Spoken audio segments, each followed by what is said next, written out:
आज हम लोग जैव झिल्लियों के बारे में पढ़ेंगे। जैसे कि आपने पहले पढ़ा है कोशिकाओं के बारे में कि सभी कोशिकाओं में जीव द्रव्य के चारों ओर एक आवरण पाया जाता है जो कोशिकीय आवरण कहलाता है। और ये सभी प्रकार की कोशिकाओं में, चाहे वो प्रोकैरियोटिक कोशिका हो चाहे यूकैरियोटिक कोशिका हो, सभी कोशिकाओं में पाया जाता है, जो कि जीव द्रव्य को चारों तरफ से घेर करके रखता है।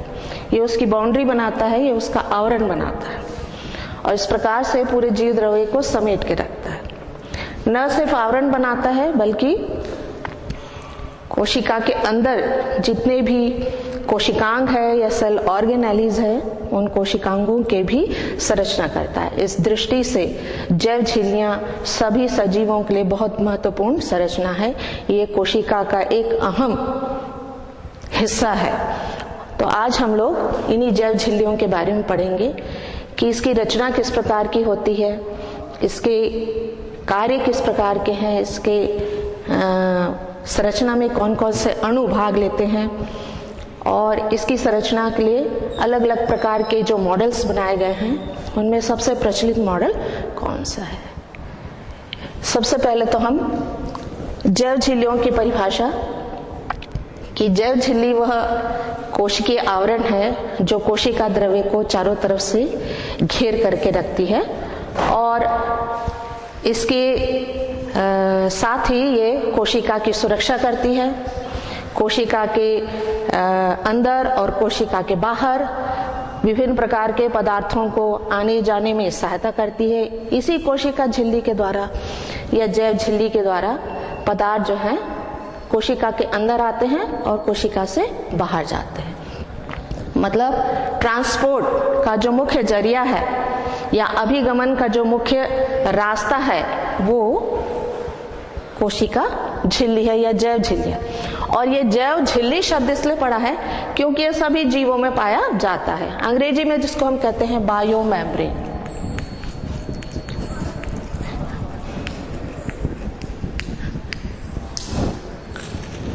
Bio membrane. तो बायो मेम्ब्रेन जो है, इसकी संरचना के लिए सबसे पहले 1935 में डेनियली और डेविडसन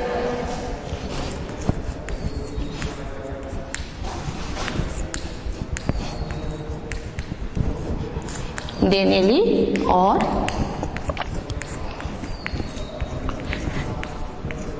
डेविडसन ने सबसे पहले इसके लिए एक सिद्धांत प्रस्तुत किया था, एक संरचना दिया था कि जो जैव झिल्लियां होती है जो कोशिका में पाई जाती हैं, ये जैव झिल्लियां 3 स्तरों की बनी होती है। त्रिस्तरीय उन्होंने एक संरचना दी, जिसमें सबसे बाहर का जो स्तर होता है वो प्रोटीन से बना होता है।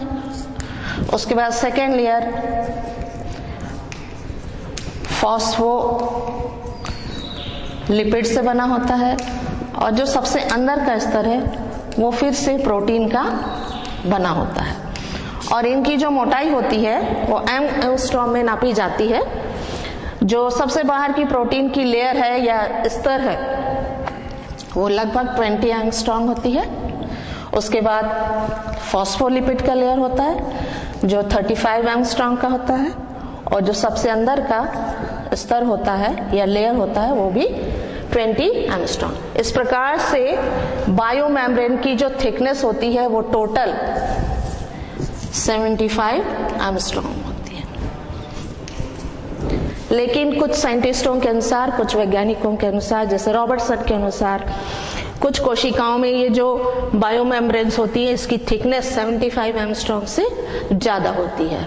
जैसे कि यदि आप लाल रक्त कणिका को देखें तो उसमें लगभग 250 एंगस्ट्रॉम उसकी थिकनेस होती है। 250 से लेकर के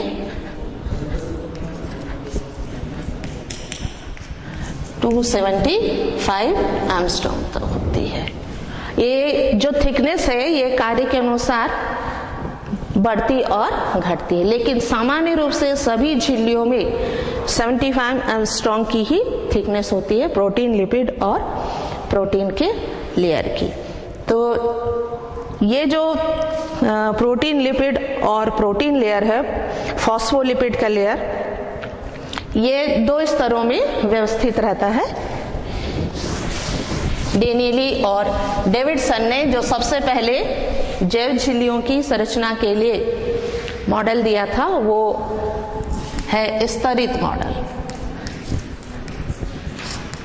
स्तरित मॉडल या स्तरित सिद्धांत। दूसरा जो ज्यादा प्रचलित सिद्धांत है या ज्यादा प्रचलित मॉडल है वो सिंगर और निकोलसन का द्रव मोज़ेक मॉडल है।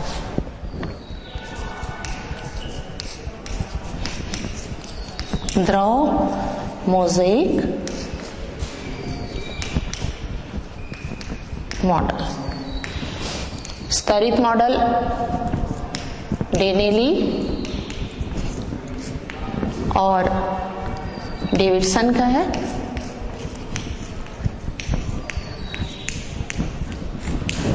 और द्रव मोज़ेक मॉडल सिंगर और निकोलसन का।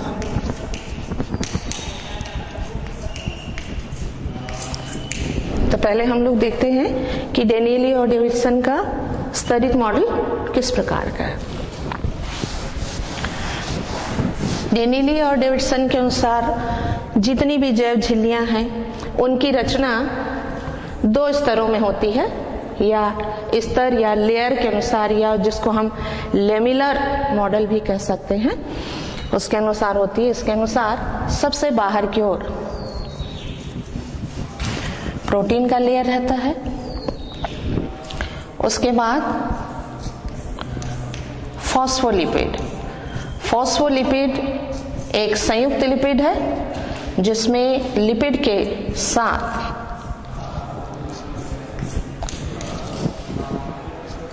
फास्फोरस के अणु जुड़े हुए होते हैं, इसीलिए ये एक प्रकार का संयुक्त लिपिड है।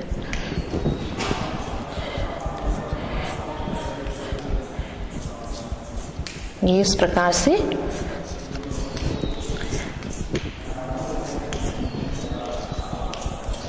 संयुक्त लिपिड जो कि फॉस्फोलिपिड कहलाता है।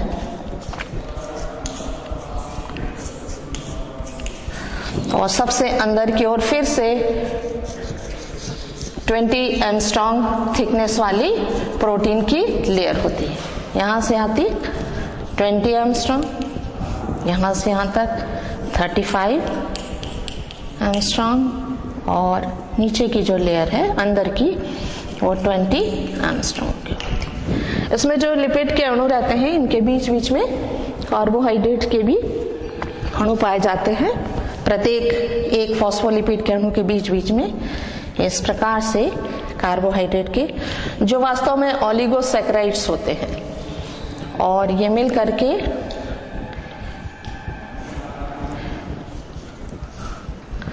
आपस में फॉस्फोलिपिड को जोड़ के रखते हैं। एक तरफ से वो लिपिड के अणुओं को जोड़ते हैं और एक तरफ से वो प्रोटीन के अणुओं को जोड़ करके रखते हैं।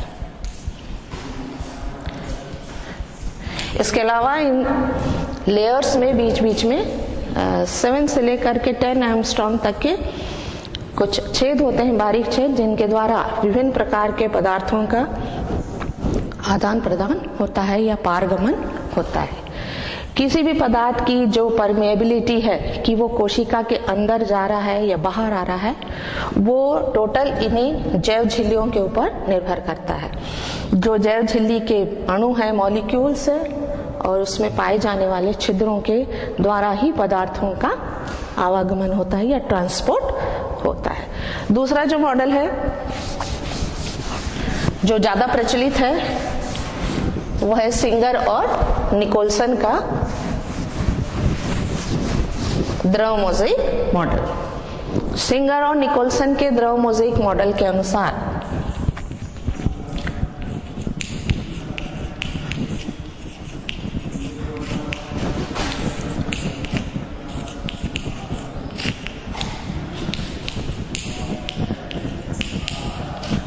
इसमें भी 3 लेयर होते हैं।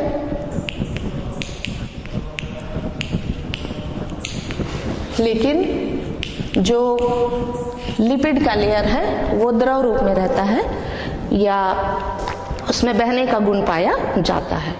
तो जो लिपिड के अणु हैं वो उसी प्रकार से 2 लेयर होते हैं। उसमें भी एक सिरा हाइड्रोफिलिक सिरा होता है, एक हाइड्रोफोबिक सिरा होता है। यदि हम इस प्रकार से देखें,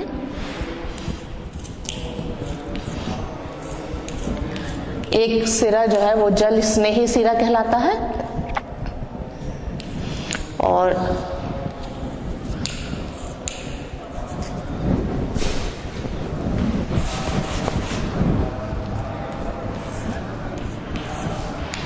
दूसरा सिरा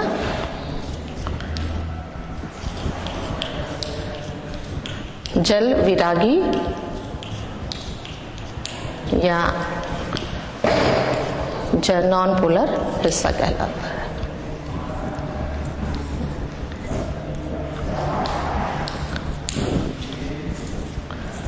और इसके बीच बीच में प्रोटीन के अणु तैरते हुए पाए जाते हैं।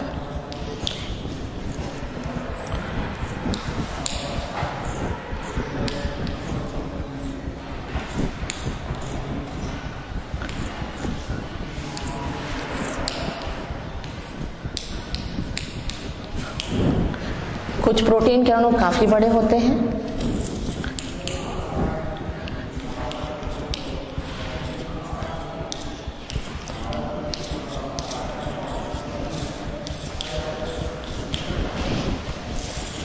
इन प्रोटीन के अणुओं को हम 2 प्रकार से डिवाइड कर सकते हैं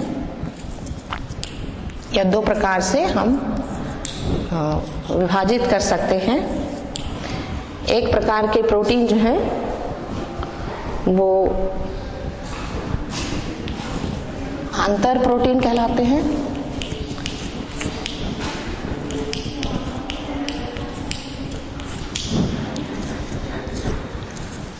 और दूसरे प्रकार के जो प्रोटीन है वो कहलाते हैं परिधीय प्रोटीन।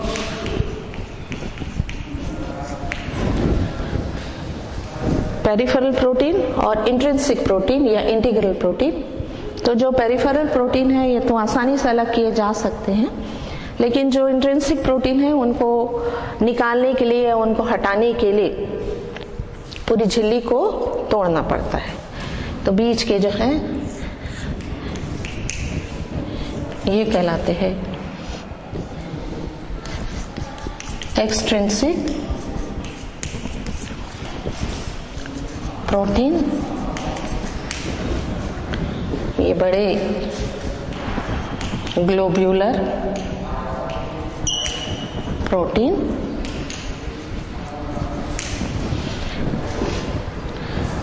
और ये इंट्रिंसिक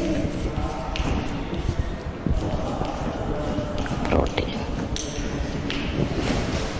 इसके अलावा इसमें भी बीच बीच में छेद पाए जाते हैं। ये जो बीच का लेयर है या जिसको हम लिपिड लेयर कहते हैं, फॉस्फोलिपिड का लेयर, ये लेयर द्रव रूप में पाया जाता है और गतिक प्रकृति का होता है। गतिक प्रकृति के होने की वजह से इसके लिए बहुत सारे प्रयोग भी करके देखे गए हैं कि वास्तव में जो लिपिड लेयर है ये इसमें बहने का गुण पाया जाता है या नहीं। तो 2 कोशिकाओं को, एक को प्रकाश दीप्त रेड और एक को प्रकाश दीप्त ग्रीन से रंग करके दोनों कोशिकाओं को जब एक साथ रखा गया तो दोनों कोशिकाएं आपस में मिल गई।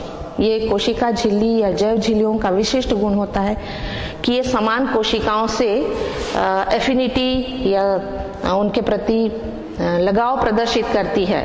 और इसी वजह से जब हम मेडिकल साइंस में देखते हैं कि किसी के शरीर में यदि ऑर्गन ट्रांसप्लांट किया जाता है तो वो ऑर्गन या अंग जो है वो तभी एक्सेप्ट करता है जब वो दूसरे के शरीर से मैच हो जाए, यानी कोशिकाएं एक दूसरे के समान हों। इस प्रकार से कोशिका झिल्ली या जैव झिल्लियां जो है बायो मेम्ब्रेन्स मेडिकल साइंस के लिए बहुत ही महत्वपूर्ण रखती हैं। इसमें जो प्रोटीन होते हैं ये बहुत ही महत्वपूर्ण प्रकार के प्रोटीन हैं। ये न केवल ट्रांसपोर्ट में मदद करते हैं बल्कि उपापचयी क्रियाओं को भी संपन्न कराने में मदद करते हैं और साथ में जो प्रत्यारोपण की प्रक्रिया है या ट्रांसप्लांट की प्रक्रिया है इसमें भी ये बहुत मदद करते हैं। इस प्रकार से ये जैव झिल्लियां बहुत ही महत्वपूर्ण संरचना है। तो सिंगर और निकोलसन के अनुसार जो ऐसे मॉलिक्यूल्स या ऐसे विलेय पदार्थ जो लिपिड्स में होकर के जा सकते हैं या लिपिड्स में सॉल्युबल है या लिपिड्स में घुलनशील है, फॉस्फोलिपिड के अणुओं में वो इनके द्वारा ट्रांसपोर्ट करते हैं, यानी कोशिका के अंदर जाना या कोशिका के बाहर जाना वो लिपिड के अणुओं के थ्रू करते हैं। और ऐसे विलेय पदार्थ या सॉल्यूट्स जो कि लिपिड्स में से नहीं लिपिड्स में घुलनशील नहीं होते हैं वो प्रोटीन मॉलिक्यूल्स के थ्रू या प्रोटीन के अणुओं के थ्रू प्रोटीन के अणुओं के द्वारा कोशिका के अंदर जाते हैं और बाहर रहते हैं। फॉर एग्जाम्पल एक उदाहरण लें अपन, जैसे कुछ कोशिकाएं भोजन का निर्माण करती हैं और भोजन का निर्माण करने के साथ साथ वो जैसे कि हरी कोशिकाएं हैं भोजन का निर्माण करती है लेकिन पूरे पौधे को उसकी आवश्यकता पड़ती, तो वहां से भोजन झिल्लियों से ही होते हुए बाहर जाता है और विभिन्न प्रकार के जो भोजन बनाने हेतु आवश्यक पदार्थ है वो झिल्लियों में से ही होकर के अंदर आते हैं। तो इस प्रकार से जैव झिल्लियां जो है इसके लिए जो ज्यादा परफेक्ट या ज्यादा जो क्या कहने से महत्वपूर्ण और मान्यता प्राप्त जो थ्योरी है वो सिंगर और निकोलसन की द्रव मोज़ेक मॉडल थ्योरी है। इसके यदि हम रासायनिक संगठन देखें जैव झिल्लियों का या उसकी आणविक संरचना देखें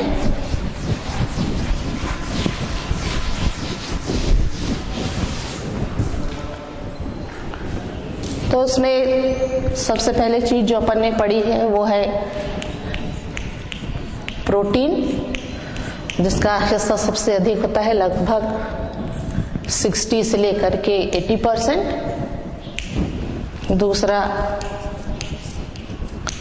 लिपिड्स लगभग 20 से लेकर के 40% और तीसरे कार्बोहाइड्रेट्स भी होते हैं लगभग 10 से लेकर के 20%। इसके अलावा इसमें बहुत सारे एंजाइम्स होते हैं। एंजाइम वास्तव में प्रोटीन ही है लेकिन प्रोटीन जैव झिल्लियों में दो प्रकार से पाया जाता है। एक तो कोशिका झिल्ली की वो संरचना करता है, जैव झिल्ली की संरचना करता है, और दूसरे उपापचयी क्रियाओं में मदद करता है, मेटाबॉलिकली एक्टिवेटेड होता है, तो उनको हम कहते हैं एंजाइम्स या प्रकीर्ण। प्रकीर्ण की यदि हम परिभाषा लें तो ऐसी संरचनाएं या ऐसे रासायनिक पदार्थ जो कोशिकीय क्रियाओं की शुरुआत करते हैं या उनके संचालन में मदद करते हैं, जिनको हम बायोकैटलिस्ट भी कहते हैं या जैव उत्प्रेरक कहते हैं, ये वास्तव में रासायनिक रचना की दृष्टि से प्रोटीन ही होते हैं। और कुछ प्रोटीन ऐसे होते हैं जो प्रकीर्णक का काम नहीं करते, इन्हें सादा प्रोटीन होते हैं, सिर्फ वो जैव झिल्ली की संरचना का काम करते हैं। तो बहुत सारे एंजाइम्स है इसमें, जैसे कैटलेज है, जैसे फॉस्फेटेज है, जैसे न्यूक्लियोटाइडेज है, न्यूक्लियोसाइडेज है, और ये विशेष प्रकार के आयंस के साथ जैसे सोडियम आयन है, पोटेशियम आयन है या मैग्नीशियम आयन है, इनके साथ मिलकर के वो विशेष प्रकार के उपापचयी क्रियाओं में भाग लेते हैं।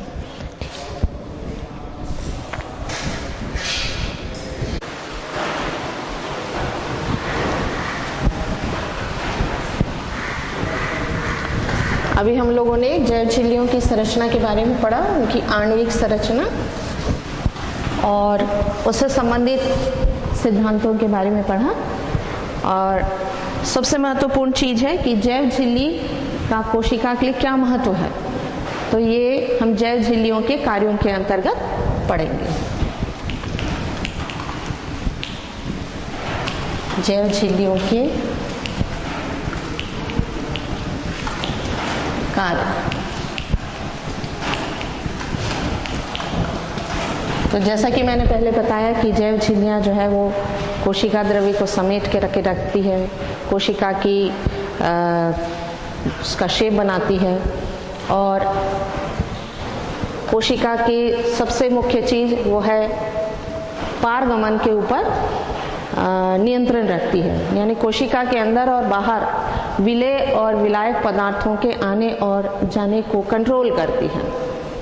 और ये कोशिका झिल्ली की परमिएबिलिटी या पारगम्यता के ऊपर निर्भर करती है। पारगम्यता एक ऐसी चीज़ है जो सभी झिल्लियों में पाया जाता है। कुछ झिल्लियाँ ऐसी होती है जिनमें पारगम्यता नहीं पाई जाती। इस आधार पर झिल्लियाँ 3 प्रकार की होती हैं। एक होती है अपारगम्य, दूसरी होती है पारगम्य,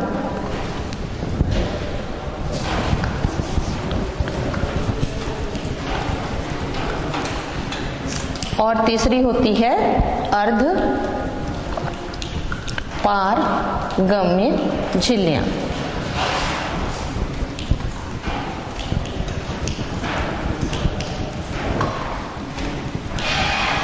तीनों प्रकार की झिल्लियों में जो अपारगम्य झिल्ली होती है उसके द्वारा किसी भी प्रकार के पदार्थ का ना तो विलेय और ना ही विलायक उसमें से होकर के आर पार जा सकते हैं। दूसरे वे होते हैं जिसमें से विलेय और विलायक पदार्थ दोनों ही आर पार जा सकते हैं। तीसरी होती है अर्ध पारगम्य, जिसमें से कुछ पदार्थ हो करके आर पार जा सकते हैं और कुछ पदार्थ आर पार नहीं जा सकते। तो इस प्रकार से ऐसी झिल्लियों को हम कहते हैं अर्ध पारगम्य झिल्लियां। और जितनी भी जैव झिल्लियां हैं वो सब के सब अर्ध पारगम्य होती हैं। और इसी अर्ध पारगम्यता के कारण जो विलेय और विलायक पदार्थ, विलेय मतलब घुलने वाले और विलायक मतलब घोलने वाले अणुओं को हम विलेय और विलायक के नाम से जानते हैं। तो कुछ अर्ध पारगम्य झिल्लियां जो है वो विलेय और विलायक कुछ चुने हुए ही, इसीलिए इसको कहा जाता है सेलेक्टिव परमेएबल मेम्ब्रेन या वर्णात्मक या चयनात्मक अर्ध पारगम्य झिल्लियां। तो ये किस प्रकार से काम करती हैं और क्या क्या कोशिकीय कार्य इनके अंदर होते हैं, उसमें सबसे पहले कार्य है परासरण की क्रिया। परासरण जिसको बोलते हैं ऑस्मोसिस। ऑस्मोसिस या परासरण वह प्रक्रिया है जिसके द्वारा अर्ध पारगम्य झिल्ली में से होकर के विलायक के जो अणु हैं वो अधिक सांद्रता से कम सांद्रता की ओर गमन करते हैं या स्थानांतरित होते हैं। जैसे कोशिका झिल्ली के बाहर यदि विलायक के अणु अधिक है और कोशिका झिल्ली के अंदर की तरफ या कोशिका के अंदर विलायक के अणु कम है, तो बाहर से विलायक के अणु अंदर की ओर तब तक गमन करेंगे जब तक दोनों तरफ विलायक के अणुओं की सांद्रता बराबर न हो जाए। और इसी सांद्रता के अनुसार विलयन जो है वो 3 प्रकार के होते हैं। एक होते हैं अति परासरी विलयन, एक होते हैं सम परासरी विलयन, और एक होते हैं अल्प परासरी विलयन।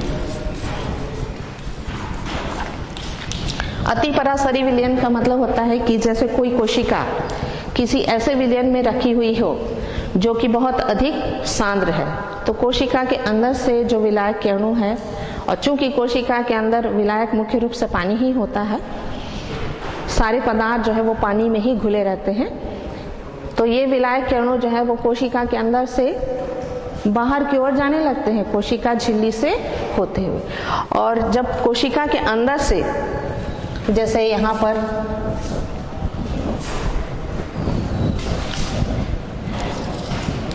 एक विलयन है और उसके अंदर एक कोशिका रखी हुई है, और इस विलयन की सांद्रता कोशिका द्रव्य की तुलना में अधिक सांद्र है, अधिक सांद्र विलयन। तो कोशिका के अंदर से जो विलायक के अणु है यानी पानी के अणु है वो कोशिका झिल्ली से होते हुए बाहर निकल जाएंगे। इस प्रकार से जो कोशिका द्रव्य है वो क्या होने लगेगा, सिकुड़ने लगेगा, और सिकुड़ने की वजह से वो कोशिका झिल्ली से और कोशिका जो भित्ति है उससे दूर हटने लगेगा और पूरा की पूरा गोल हो जाएगा। तो इस प्रकार की जो प्रक्रिया होती है उसको कहते हैं जीव द्रव्य कुंचन। जीव द्रव्य कुंचन अंग्रेजी में जिसको बोलते हैं प्लाज्मोलिसिस, जीव द्रव्य का सिकुड़ना। और इस प्रकार की प्रक्रिया से जो जंतु कोशिकाएं हैं वो पूरी की पूरी सिकुड़ जाती है, लेकिन वनस्पति कोशिकाएं जो है अपना आकार बनाए रखती हैं क्योंकि उसमें कोशिका भित्ति पाई जाती है। सपोज कोशिका भित्ति इस प्रकार की है तो जीव द्रव्य सिकुड़ करके इस प्रकार से गोल हो जाएगा, लेकिन जंतु कोशिका है तो वो पूरी की पूरी इस प्रकार से सिकुड़ करके गोल हो जाएगी। इस प्रकार की प्रक्रिया को हम कहते हैं जिसमें जीव द्रव्य सिकुड़ जाता है यदि किसी कोशिका को अति सांद्र विलयन में रखा जाए, तो ऐसे विलयन को हम कहते हैं अति परासरी विलयन। दूसरे वे विलयन जिसमें रखने पर कोशिका के अंदर और बाहर जो विलायक के अणु हैं वो समान हो, यानी कोशिका के अंदर और बाहर दोनों तरफ यदि विलायक के अणुओं की सांद्रता बराबर होती है तो इस प्रकार के विलयन को हम कहते हैं समपरासरी विलयन। जैसे कि जलीय जीव जितने भी होते हैं पानी में रहते हैं, उनके चारों तरफ पानी पाया जाता है, उनके कोशिका द्रव्य में भी उसी प्रकार से पानी पाया जाता है। तो विलायक के अणु अंदर भी जाते हैं और बाहर भी आते रहते हैं, लेकिन सिकुड़ने की प्रक्रिया नहीं होती या कोशिका की फटने की प्रक्रिया नहीं होती। तो इस प्रकार के विलयन को हम कहते हैं समपरासरी विलयन। तीसरे प्रकार के विलयन वो होते हैं जिसमें कि कोशिका को यदि रखा जाए तो कोशिकाओं के अंदर पानी के अणु या विलायक के अणु प्रवेश करने लगते हैं। तो इस प्रकार के विलयन को हम कहते हैं अल्प परासरी विलयन। किसी अल्प परासरी विलयन में यदि कोशिका को रखा जाए तो कोशिका के अंदर पानी का प्रवेश होने लगता है और कोशिकाएं फटने लगती हैं। यदि जंतु कोशिकाएं जैसे लाल रक्त कणिका को यदि हम किसी अल्प परासरी विलयन में रख दें तो कोशिका के अंदर विलायक के अणु प्रवेश करते हैं और कोशिका फट जाती है। और यदि वनस्पति कोशिका है तो कोशिका के अंदर पानी के अणु प्रवेश करते हैं लेकिन कोशिका फटती नहीं है। इसका उदाहरण हम ले सकते हैं कि जब हम सब्जियां काट करके पानी में डालते हैं तो वो सब्जियां फूल जाती हैं या फिर से फ्रेश हो जाती हैं। तो इन तीनों प्रकार के विलयनों में अलग अलग प्रकार से यदि कोशिकाओं को रखा जाए, जंतु कोशिका या वनस्पति कोशिकाओं को, तो परासरण की क्रिया होती है। और परासरण दो प्रकार के होते हैं, एक को हम कहते हैं अंतःपरासरण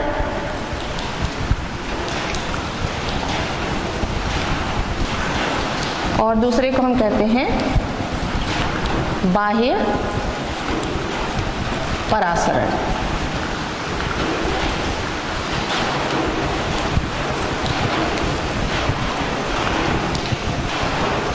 एंड ऑस्मोसिस और एक्सऑस्मोसिस। यदि किसी कोशिका को अल्पपरासरी विलयन में रखा जाए तो विलायक के अणु कोशिका के अंदर प्रवेश करने लगते हैं। यदि हम इसको एक उदाहरण से समझें कि एक अंडे की झिल्ली ले करके यदि उसे एक फिसल फनल के सिरे पर बांध दिया जाए और उसके अंदर शक्कर का घोल भर दिया जाए और इस थिसिल फनल को एक ऐसे बीकर में रख दिया जाए जिसमें सादा पानी भरा हुआ है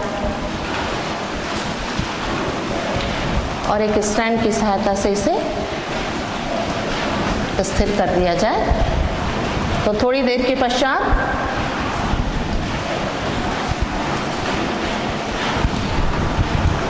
जो घोल का तल है थिसिल फनल के अंदर वो बढ़ने लगता है, रेज होने लगता है। और इसके पीछे कारण क्या है कि जो विलायक के अणु है या पानी के अणु वो इस झिल्ली में से होते हुए, ये जो अंडे की झिल्ली है ये स्वयं एक बायो मेम्ब्रेन है,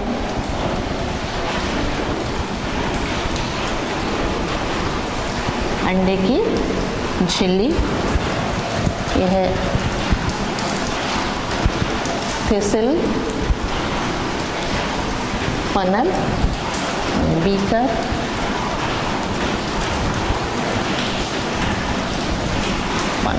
तो अंडे की झिल्ली में से होकर के जो पानी के अणु हैं, विलायक के अणु, ये अंदर प्रवेश करने लगते हैं और जो शक्कर के घोल का तल है वो बढ़ने लगता है। तो इस प्रकार से इस प्रक्रिया को हम कहते हैं अंतःपरासरण की प्रक्रिया। दूसरी, यदि हम किशमिश को या अंगूर को शक्कर के घोल में डाल दें तो अंगूर जो है वो सिकुड़ने लगता है।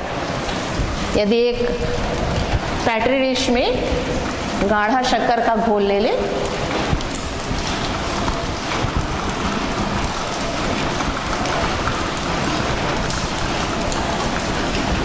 और उसके अंदर एक अंगूर डाल दें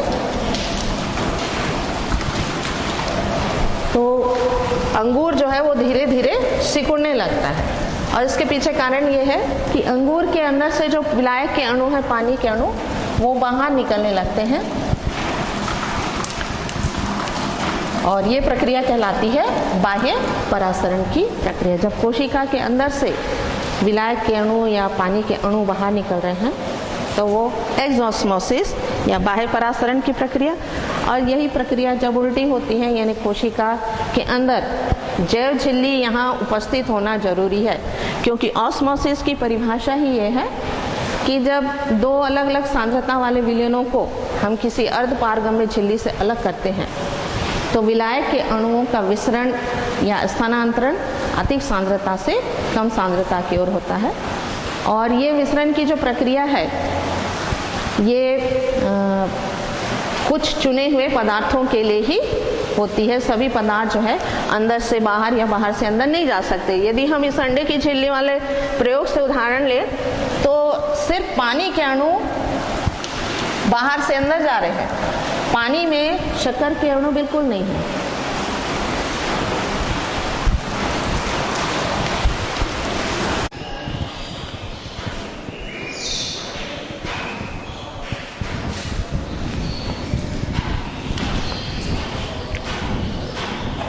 लाइट बंद हो जाने की वजह से हम फिर से इस टॉपिक्स को, इस पॉइंट को फिर से रिपीट करते हैं कि परासरण की जो प्रक्रिया है वो दो प्रकार की होती है, अंतःपरासरण और बाह्य परासरण। अंतःपरासरण जब किसी कोशिका को ऐसे विलयन में रखा जाता है जिसमें विलायक के अणु अधिक हो और कोशिका के अंदर विलायक के अणु कम हो, तो बाहर से कोशिका के अंदर झिल्ली के द्वारा, कोशिका झिल्ली के द्वारा विलायक के अणुओं का स्थानांतरण होता है और यह प्रक्रिया कहलाती है अंतःपरासरण। जिसमें हमने अंडे की झिल्ली वाला प्रयोग देखा था कि अंडे की झिल्ली निकाल करके यदि उसको एक थिसिल फनल के सिरे पर बांध दिया जाए और उसके अंदर शक्कर का घोल भर दिया जाए और उसको एक सादे पानी से भरे हुए बीकर में रख दिया जाए, तो थोड़ी देर के पश्चात जो विलायक के अणु हैं वो झिल्ली से होते हुए फनल के अंदर प्रवेश करते हैं और घोल का जो तल है वो बढ़ने लगता है, जिससे ये प्रदर्शित हो रहा है कि जो विलायक के अणु हैं वो झिल्ली से होते हुए इस फनल के अंदर स्थानांतरित हो रहे हैं। और ये प्रक्रिया चूंकि परासरण की प्रक्रिया, बहाव का ये नियम है, जहां पर भी आयंस या परमाणु किसी भी प्रकार के अधिक हों उधर से कम की ओर स्थानांतरित होते हैं। तो चूंकि इस बीकर में पानी के अणु ज्यादा है और शक्कर के घोल में पानी के अणु कम है, इसलिए बाहर से पानी के अणु अंदर स्थानांतरित हो रहे हैं। और चूंकि ये प्रक्रिया, यह कार्य इस झिल्ली के द्वारा हो रहा है, तो ये परासरण की क्रिया है और बाहर से अंदर की ओर पानी के अणु या विलायक के अणु जा रहे हैं, इसलिए क्रिया कहलाएगी अंतः परासरण। जैसे यदि आप किशमिश को सादे पानी में रख दें तो थोड़ी देर बाद वो फूल जाते हैं। इसका मतलब क्या कि बाहर से पानी के अणु अंदर प्रवेश कर गए किशमिश के अंदर, और किशमिश के अंदर चूंकि पानी के अणु बहुत कम है यानी सांद्र है और बाहर पानी के अणु ज्यादा है, तो बाहर से पानी के अणु किशमिश के अंदर प्रवेश करते हैं, तो क्रिया होगी अंतः परासरण की क्रिया। उसके विपरीत जब किसी कोशिका के अंदर से पानी के अणु बाहर निकल जाते हैं या विलायक के अणु बाहर निकल जाते हैं, तो यह क्रिया कहलाती है बाह्य परासरण की क्रिया। जैसे यदि आपने अंगूर को गाढ़े घोल में रख दिया है, शक्कर के गाढ़े घोल में, तो शक्कर के पानी के जो अणु हैं वो अंदर से, कोशिका के अंदर से बाहर की ओर स्थानांतरित होने लगते हैं और ये क्रिया कहलाती है बाह्य परासरण की क्रिया। जैसे यदि आप सब्जियों को काट करके यदि उसके ऊपर नमक छिड़क दे, या फलों को काट करके उसके ऊपर नमक छिड़क दे, या सलाद को काट करके आप उसके ऊपर नमक छिड़क दे, तो थोड़ी देर के पश्चात कोशिका के अंदर का पूरा पानी बाहर निकल जाता है और कोशिकाएं श्रिंक हो जाती है या सिकुड़ जाती है। तो यह क्रिया कहलाती है बाह्य परासरण की क्रिया। इसी प्रकार से यदि आप लाल रक्त कणिका को, यदि आप उसका उदाहरण ले, लाल रक्त कणिका को यदि अति परासरी विलयन में रख दें तो वो कोशिका सिकुड़ जाती है और यह क्रिया प्लाज्मोलिसिस न कहला करके क्रीनेशन कहलाती है।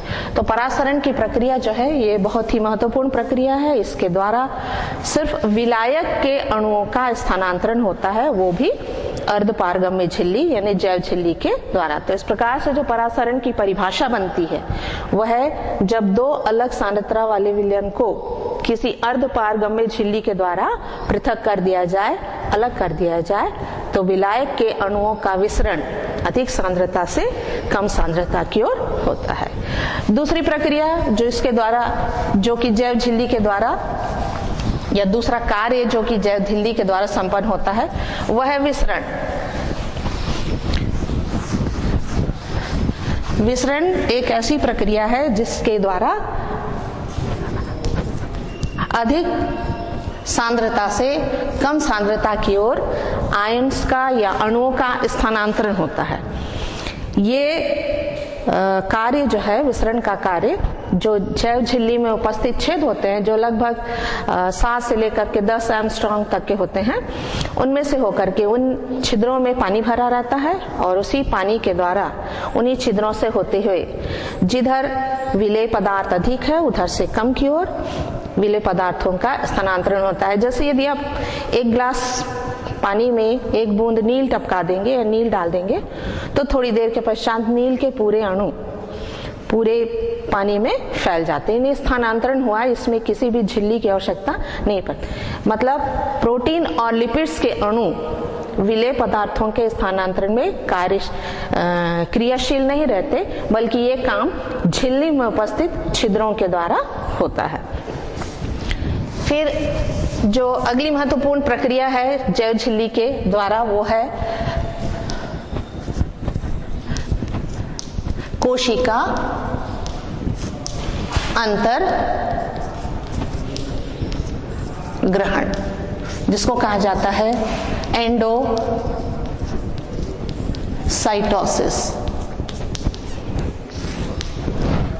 कुछ अणु विलेय पदार्थ के और विलायक पदार्थ के बहुत बड़े होते हैं जो जैव झिल्ली से या जैव झिल्ली के लिपिड अणु या प्रोटीन अणुओं में से या उसमें उपस्थित छिद्रों में से होकर के नहीं जा सकते।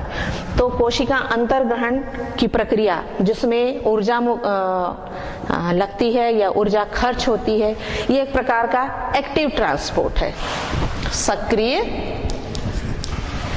अभिगमन है। इस झिल्ली के द्वारा अंतर्ग्रहण किया जाता है, या बड़े अणुओं को कोशिका के द्वारा अंदर ग्रहण करने की प्रक्रिया कहलाती है कोशिका अंतर्ग्रहण।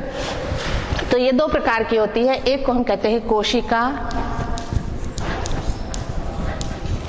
भक्षण और दूसरा होता है कोशिका पायन। पायन मतलब पीने की प्रक्रिया और भक्षण मतलब खाने की प्रक्रिया।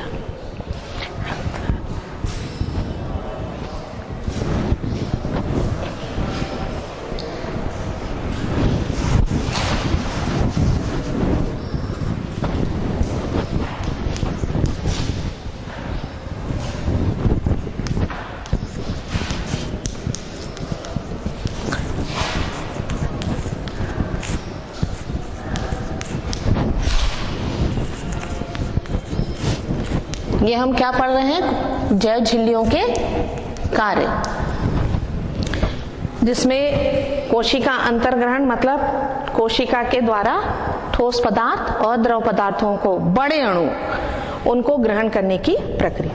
तो जब कोई ठोस पदार्थ जैसे भोज्य पदार्थ कोई आ रहा है और प्रोटीन के अणु या लिपिड के अणु जो कि सूक्ष्म होते हैं, काफी सूक्ष्म होते हैं, और उसमें उपस्थित छेद वो उससे भी सूक्ष्म होते हैं, जब वो किसी पदार्थ को ग्रहण नहीं कर सकते तो कोशिका भक्षण ऐसी प्रक्रिया है जिसके द्वारा पदार्थों को अंतर्ग्रहण किया जाता है।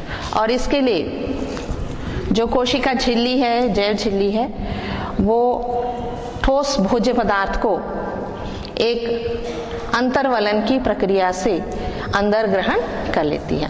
नेक्स्ट स्टेप में क्या होगा,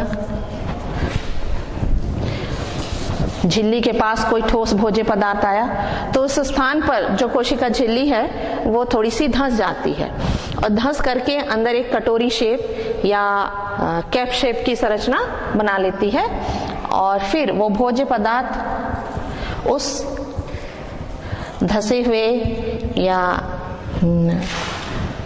वलन के द्वारा कोशिका के अंदर पहुंच जाता है। अगले स्टेप में क्या होगा, इस कोशिका झिल्ली से ये पूरा की पूरा एक थैली नुमा संरचना बन जाती है, और उस थैली के चारों ओर कोशिका झिल्ली ही है, लेकिन उस झिल्ली के अंदर पूरा की पूरा भोज्य पदार्थ इकट्ठा होकर के कोशिका के अंदर प्रवेश कर गया है। अब इस संरचना को हम कहेंगे फैगोसोम। फैगोसोम। और प्रक्रिया कहलाएगी फैगोसाइटोसिस या कोशिका भक्षण की प्रक्रिया। अंग्रेजी में हम उसको कहेंगे फैगोसाइटोसिस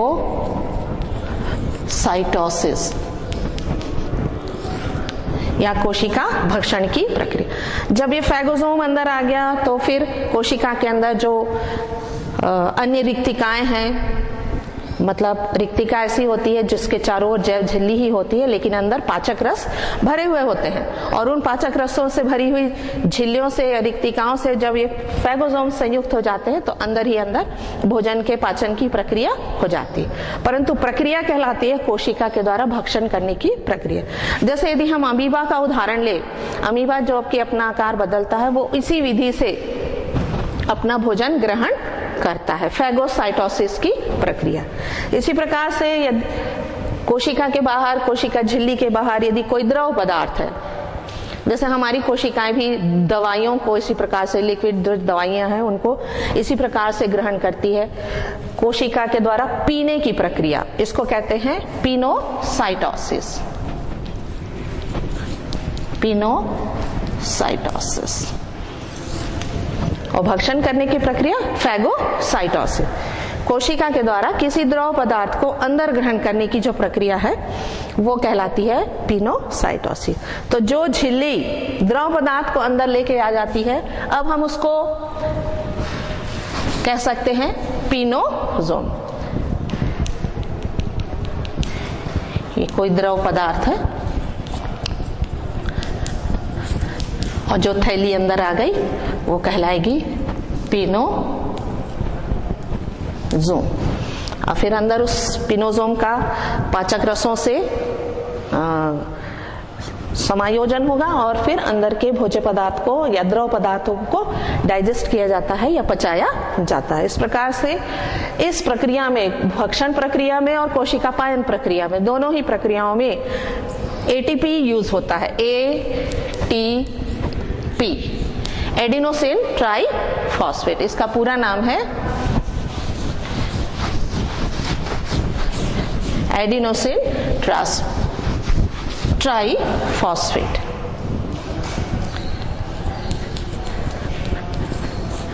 एडिनोसिन ट्राइफॉस्फेट ये ऊर्जा धारक पदार्थ है जिसमें एक नाइट्रोजनी क्षार के साथ 3 फॉस्फेट समूह जुड़े रहते हैं और उनके बंध के टूटने से ऊर्जा मुक्त होती है। तो जब फैगोसाइटोसिस या पिनोसाइटोसिस, भक्षण और पायन की प्रक्रिया होती है तो ये एटीपी में से ऊर्जा मुक्त होती है और उस ऊर्जा के कारण ही इस बड़े अणुओं को अंतर्ग्रहण किया जाता है। इसी प्रकार से जब कोशिका के अंदर से कोई पदार्थ को बाहर निकालना हो तो उसको हम कहते हैं कोशिका वमन की प्रक्रिया, जिसको कहते हैं एक्सोसाइटोसिस। यानी कोशिका के द्वारा किसी भी पदार्थ को, चाहे वो टॉक्सिक पदार्थ है या वर्ज्य पदार्थ है, अपशिष्ट पदार्थ है, उसको झिल्ली से होते हुए बाहर निकालने की प्रक्रिया एक्सोसाइटोसिस कहलाता है। कोशिका वमन और कोशिका अंतर्ग्रहण, ये 2 प्रमुख प्रक्रियाएं हैं जिसके द्वारा ये प्रक्रिया होती है। सक्रिय ट्रांसपोर्ट के अंतर्गत सबसे मुख्य जो क्रिया है वो प्रोटीन में उपस्थित, प्रोटीन कोशिका झिल्ली में उपस्थित कुछ एंजाइम्स होते हैं जो एक काम को करते हैं। इसके पहले जो अपन ने पढ़ा परासरण की प्रक्रिया और विसरण की प्रक्रिया, वो नियम के तहत अधिक सांद्रता से कम सांद्रता की ओर पदार्थों का प्रवाह होता है। उसमें कोई ऊर्जा की आवश्यकता नहीं पड़ती है, इसलिए उनको कहा जाता है निष्क्रिय अभिगमन।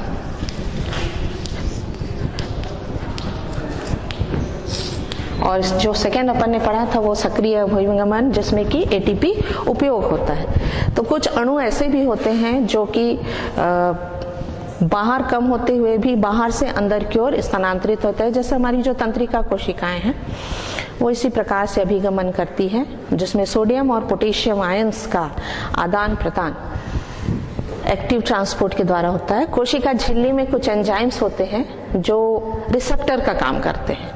जैसे ये झिल्ली है, ये कोशिका है,